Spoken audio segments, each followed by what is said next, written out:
Magandang tanghali mga karos, mga kabendor at ka-DIY. So ngayon po nag-deliver tayo ng ating pa-order kay Ma'am Gladys. Dito po ito sa Barangay Kabatang, Chaong, Quezon.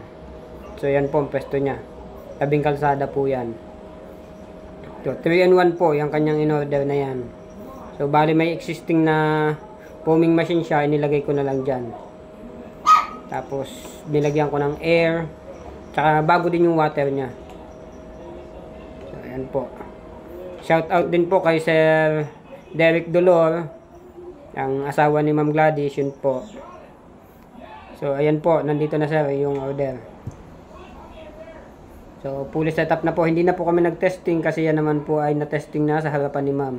So medyo inigsihan ko na lang yung video kaya yan po ay hindi na-testingin. Kumbaga, kasi kami ay medyo rush din sa oras.